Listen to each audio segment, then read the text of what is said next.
कहा गया है कि उत्तर प्रदेश में जो राजनीति है वो काफ़ी बदलने लगी। मायावती ने अभी बीते अखिलेश यादव की पार्टी ने भी कहा है। तो ये जाति समीकरण जो बन रहा है, तो इसमें एआईएमआईएम की क्या भूमिका रहेगी, वो किस तरीके से चुनाव को देखते हैं, आपकी क्या स्ट्रेटेजी रहेगी 2022 को लेकर? देखिए, 2022 के इलेक्शन में हम चुनाव लड़ेंगे। भागीदारी संकल्प मोर्चा का हम हिस्सा हैं, जिसमें 10 पार्टियां हैं, जिसके कन्वीनर माननीय ओम प्रकाश राजभर जी हैं। 2017 में भी हम चुनाव लड़े थे यूपी के अंदर विधानसभा का, जिसमें 36 सीटों पर, जहां हम एक सीट पर रनर रहे। संभल में 60,000 से ज़्यादा वोट हमने हासिल किया।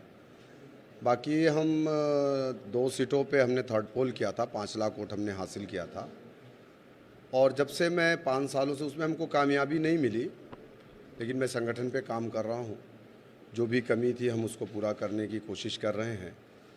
और मैं उस सिलसिले में पूरे प्रदेश में एक विधानसभाओं में जा कर के मैं रिव्यू मीटिंग कर रहा हूँ।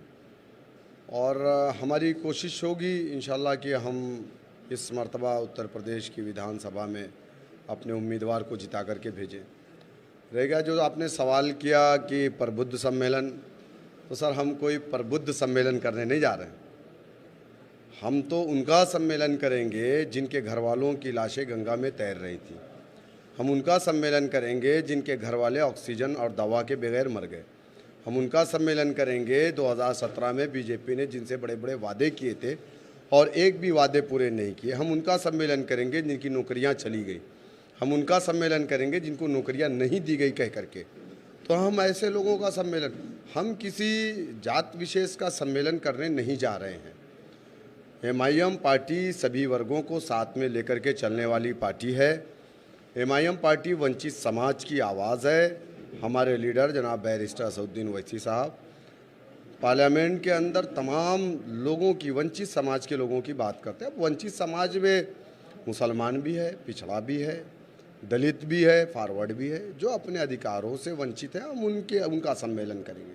यानी कि एमआईएम सम्मेलन करेगी, क्योंकि आपने जो बताया उसमें सबके सब है। दूसरी चीज़, ये आज सम्मेलन के बाद कब ये सम्मेलन होगा, कब से इसकी शुरुआत होगी, कहाँ कहाँ पे किया जाएगा?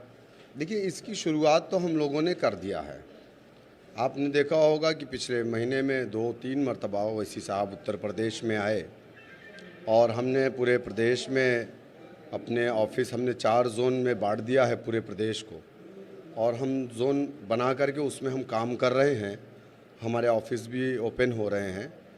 तो हम काम तो शुरू कर चुके हैं। ओवैसी साहब का आना भी शुरू हो गया है। अगले महीने में पहली फर्स्ट वीक में जो है ओवैसी साहब का, जी हाँ, अगस्त में कानपुर, फतेहपुर और इलाहाबाद का, और उसके फ़ौरन बाद 1 हफ्ते के बाद जो है गोरखपुर का दौरा करेंगे। वहाँ पर लोगों से मुलाकात करेंगे, जो वंचित समाज के लोग हैं। पार्टी के लोगों से, संगठन के लोगों से मुलाकात करेंगे। तो उसमें ओवैसी सब खुद मौजूद रहेंगे? जी हाँ, वही आएंगे। यस, वही आएंगे। मैं तो रिव्यू मीटिंग कर रहा हूँ, ऑर्गेनाइजेशन को मैं चेक कर रहा हूँ। अभी ये जो सम्मेलन अभी अगस्त तक है, उसके आगे और भी गाइडलाइन रहे? नहीं, लगातार ओवैसी साहब का यूपी में तो वैसे बिल्कुल बच चुका है चुनाव का, उनका भी आना शुरू। देखिए, ओवैसी साहब तो 2014 से उत्तर प्रदेश में आ रहे हैं। बल्कि अगर ये मैं कहूँ कि 2014 में पार्टी उत्तर प्रदेश में लॉन्च हुई, उसके पहले ओवैसी साहब, मुजफ्फरनगर का दंगा हुआ था, वहाँ भी ओवैसी साहब आए हुए थे और बहुत सारे प्रोग्रामों में शिरकत की थी। और पार्टीज को ये आपका जो भागीदारी मोर्चा है और उसको किससे जोड़ने की बात करें, क्योंकि अभी जैसे टीएमसी ने भी कहा है, ममता बनर्जी ने, कि उत्तर प्रदेश में उनकी पार्टी भी आएगी। तो धीरे धीरे कैंडिडेट बीजेपी के खिलाफ बढ़ रहे हैं, लेकिन कहीं ना कहीं ये कहा जा रहा है कि उसकी वजह से आपकी जो एंट्री हुई है उसकी वजह से बीजेपी को फायदा होगा, क्योंकि वोट बैंक डिवाइड होगा। ये हर एक इल्ज़ाम लगाया जाता है। देखिए, सवाल ये है कि मुसलमान वोट किसी के बाप की जागीर तो नहीं है, या मुसलमान वोट किसी बेवा का माल तो नहीं है। हाँ, जो चाहे वो लूट ले जाए। समाजवादी पार्टी 4 मरतबा मुस्लिम वोटों से इक़्तिदार पर रही है, 4 बार। लेकिन आप मुझे बताइए कि 4 बार हुकूमत करने वाले उत्तर प्रदेश में समाजवादी पार्टी ने मुसलमानों को क्या दिया? मुजफ्फरनगर जैसे दंगे दिए, मुसलमान Sachar committee, Ranganath Mishra commission, Kundu commission, Gopal commission, Mahmoodur Rahman committee कहती मुसलमान हिंदुस्तान में दलित से बदतर है। सवाल ये है कि मुसलमान अगर पसमानदा है तो उसकी जिम्मेदार कौन? हमने कभी बीजेपी को वोट नहीं डाला। अगर मैं ये कहूँ कि मुसलमानों ने बीजेपी को कभी नहीं वोट डाला, लेकिन एक मुसलमान के ऊपर ये इल्ज़ाम लगाया जा रहा है कि ये बीजेपी की बी टीम है। भाई टीएमसी का क्या है उत्तर प्रदेश में, आरजेडी का क्या है उत्तर प्रदेश में, जेडीयू का उत्तर प्रदेश में क्या है, एनसीपी का क्या है, शिवसेना का क्या? ये लोग चुनाव लड़ेंगे तो बीजेपी को फ़ायदा नहीं होगा। हम एक पॉलिटिकल पार्टी हैं, हमको क्यों लोग पॉलिटिकल पार्टी नहीं मानते?